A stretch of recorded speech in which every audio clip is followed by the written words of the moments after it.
सी हुई हैं, ये उसमें बताया गया है। मैं डॉक्टर अजीज खान के पास जाना चाहता हूं। अखिलेश यादव जी ने तो ये कहा कि ये सब कुछ जो है पब्लिक को डराने के लिए किया गया, पब्लिक को डरा करके वोट हासिल करने के लिए। डॉक्टर साहब, मतलब इन लोगों ने खुद कराया ये?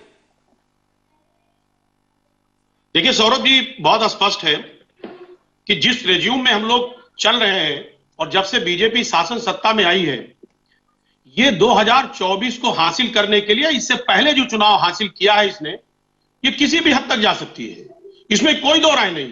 अभी मेरे एक मित्र बता रहे थे कि साहब बीजेपी के सांसद ने पास जारी किया, तो साहब पास जारी होने का क्या प्रक्रिया है? सौरभ भाई, आप भी जानते हैं और शहजाद भी जानते हैं इस बात को कि जब पास जारी होता है तो उसकी क्या प्रक्रिया होती है, किस तरीके से अंदर से पर्ची आती है, और बाकायदे जब वो शख्स का नाम पता जानते हैं, डिटेल जानते हैं, उसके बाद उसका ब्यौरा अंदर जाता है, तभी पास बनता है। एक बात, सवाल इस बात का है कि आपने संसद महोदय पर कोई सवाल खड़ा नहीं किया।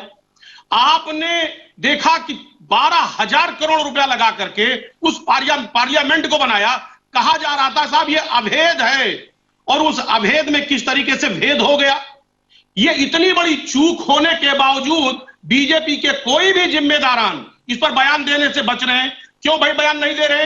क्यों संसद में आकर के जवाब नहीं दे रहे? सवाल इस बात का है कि आप एक नैरेटिव उल्टा गढ़ना चाहते हैं, इसको विपक्ष पर ही कहीं ना कहीं तोहमत मढ़ना चाहते हैं, अपनी नाकामियों को दूसरे पर मढ़ना चाहते हैं। एक तो आपकी नाकामी, दूसरी जो आज युवा हताश है, बेरोजगार है, कहीं ना कहीं उसका भी दंश है, उसके भी हालात हैं कि आज युवा किस तरह कहीं ना कहीं सड़कों पर है और सड़क से संसद तक मार्च करने का प्रयास कर रहा है। ये है उसके मन में।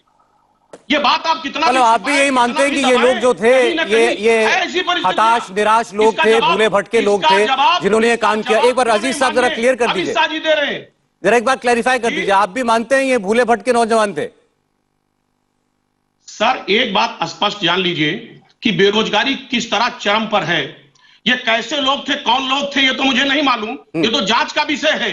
सरकार शासन सत्ता में जो बैठे लोग हैं, इनकी जिम्मेदारी है पता करें ये कौन लोग हैं और किस पीड़ा से पीड़ित थे, क्यों ये संसद में इस तरीके से आए। पुलिस ने तो कोर्ट को ये कहा है कि आतंकी हमला था, जिम्मेदारी से भाग रहे हैं। पुलिस तो कोर्ट में ये कह रही है कि आतंकवादी हमले जैसा था, इसको हम उतनी गंभीरता से ले रहे हैं, इसलिए इनके ऊपर यूएपीए लगाया है। ये बयान तो आप लोगों की तरफ से आ रहे हैं ना, कोई कह रहा है कि दुर्घटना है, कोई जैसे राहुल गांधी ने कह दिया कि भाई ये तो बेरोजगारी महंगाई की वजह से है।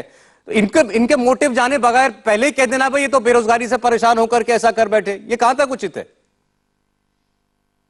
देखिए जिस तरह से बयान आ रहा है, जिस तरह उन लोगों ने कहा, जिस तरीके से बाहर नारेबाजी की गई, जिस तरह उस महिला नीलम आजाद ने बयान दिया, जिस तरीके से वो कहीं ना कहीं नारेबाजी कर रही थी, कहीं ना कहीं हताशा है। कहीं ना कहीं ऐसा लग रहा था कि ये बेरोजगारी के मारे हुए लोग हैं, ये सताए हुए लोग हैं, कहीं ना कहीं पीड़ित है, इनके मन में था। और वो बात निकल के एक अक्यूज जो नारे लगा रहा है उससे आप उसकी बात पर एतबार कर रहे हैं कि हाँ ये तो वाजपेयी साहब ने कहा कवर फायर नहीं दिया जाना चाहिए। एक सेकंड डॉक्टर अजीज शॉर्ट में अपनी बात करिएगा, फिर गुप्ता जी। सर बहुत छोटी सी बात रखनी है। एक बात वाजपेयी जी ने कहा साहब 2014 के पहले बेरोजगारी जो था वो 11% था, शायद जानकारी कम है। 2014 में 4.39% था और आज 8.8% है। बेरोजगारी बड़े स्तर पर बढ़ी है।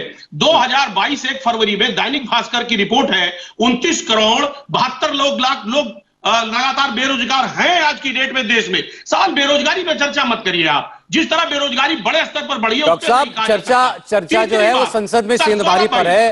अगर बेरोजगारी है भी तो कोई संसद के ताले तोड़ के थोड़ी अंदर चला जाएगा। सवाल ये संसद में आ रहा हूं सर, कितनी भी बेरोजगारी हो लेकिन संसद पर हमला निंदनीय है, गलत है, पूरी तरह से गलत है, नहीं होना चाहिए। लेकिन चूक किसकी है, जिम्मेदारी किसकी थी?